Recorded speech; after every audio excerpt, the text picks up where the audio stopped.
आप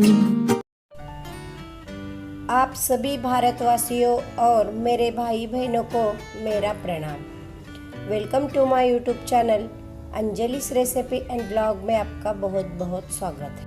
15 अगस्त 2022 को भारतीय स्वतंत्र के 75 वर्ष पूर्ण हो रहे हैं।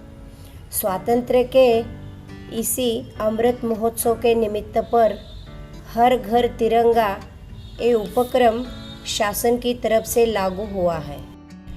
इसी उपक्रम के अंतर्गत 13 अगस्त से 15 अगस्त तक अपने घर के ऊपर तिरंगा राष्ट्रध्वज लहराने का संकल्प किया गया है।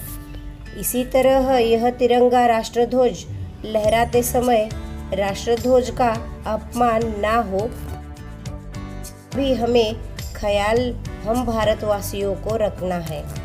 इसी 15 अगस्त 2022 अमृत महोत्सव के निमित्त मैं अपने विचार आपके साथ बांटना चाहती हूँ। आप अपना कीमती समय निकालकर मेरे विचारों को ज़रूर सुनेंगे। मिल गई आज़ादी हमें खड़ग बिना डाल, मिल गई आज़ादी हमें खड़ग बिना डाल, साबरमती के संत तुम्हें कर दिया प्रणाम, साबरमती के संत तुम्हें कर दिया प्रणाम। आदि पंक्तियों को जब मैं गुनगुनाने लगती हूँ, आदि पंक्तियों को जब मैं गुनगुनाने लगती हूँ तो सत्याग्रह के बल पर अहिंसा के मार्ग से आज़ादी प्राप्त करा देने वाला भारत संसार का पहला देश होगा। इसे करा देने वाले राष्ट्रपिता महात्मा गांधी जी को मैं मन में ही करोड़ों बार प्रणाम कर लेती हूँ। तो अधिक सोच विचार करने की काबिलियत मेरे पास न होगी, पर कभी कभी सोचने लगती हूँ कि क्या अंग्रेज अहिंसा के सत्याग्रह से कैसे डर गए, क्या अंग्रेज अहिंसा के सत्याग्रह से कैसे डर गए, और अगर इतने ही डरपोक थे तो उन्होंने 150 साल तक कैसे शासन किया। अगर वो इतने ही डरपोक थे तो उन्होंने 150 साल कैसे शासन किया, समझ में नहीं आता।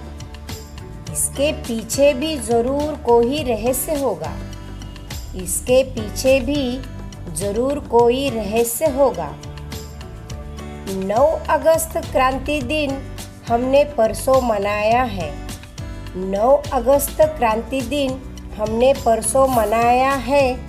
उस दिन गांधी नेहरू जी के करेंगे या मरेंगे का नारा आज भी गूंजने लगता है। उस दिन गांधी जी नेहरू जी के करेंगे या मरेंगे का नारा आज भी गूंजने लगता है।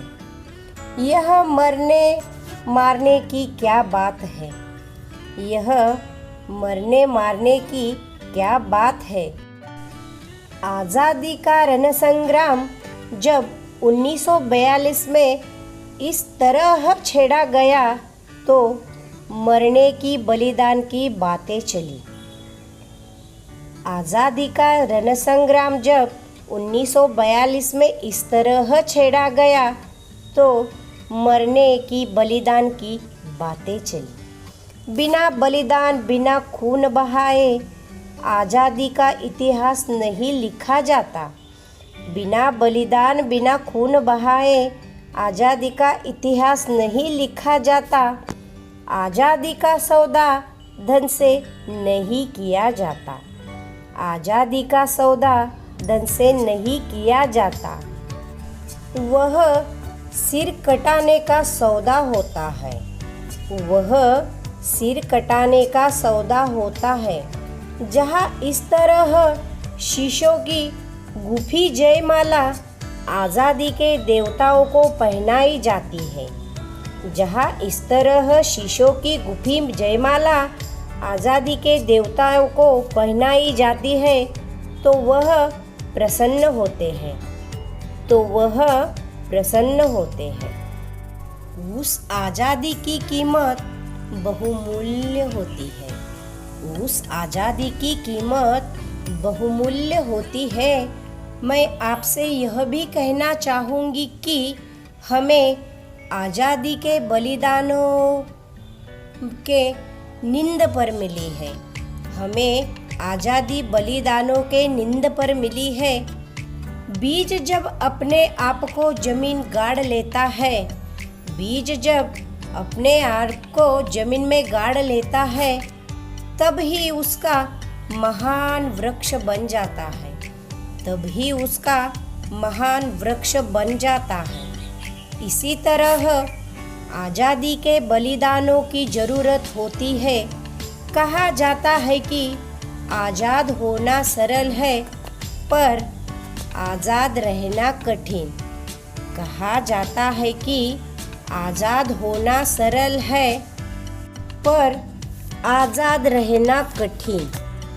आज हम देखते हैं कि अनेकों की गद्दार नज़रें हमारी देश की ओर लगी हुई है। आज हम देखते हैं कि अनेकों की गद्दार नज़रें हमारे देश की ओर लगी हुई है। देश में जाति भेद, धर्म भेद के नाम पर लड़ाइयाँ झगड़े हो रहे हैं। देश में जाति भेद, धर्म भेद के नाम पर लड़ाइयाँ झगड़े हो रहे हैं। देश की स्थिति पर अगर हम नज़र दौड़ाए तो देश की स्थिति पर अगर हम नज़र दौड़ाए तो दिखाई देता है कि देश में अशांति पैदा हुई है। दिखाई देता है कि देश में अशांति पैदा हुई है और हमारी आज़ादी खतरे में है। और हमारी आज़ादी खतरे में है। उसकी रक्षा के लिए हम सब लोगों को सर्वस्व अर्पण करने की भावना रखना आवश्यक है। इसी तरह अपने विचार प्रकट कर सभी भारतीय शहीदों को प्रणाम करते हुए मैं अपने विचार खत्म करती हूँ। जय हिंद, जय भारत। जय हिंद, जय भारत। भारत माता की जय। भारत माता की जय। इस मेरे विचारों को ज़्यादा से ज़्यादा शेयर करें। धन्यवाद।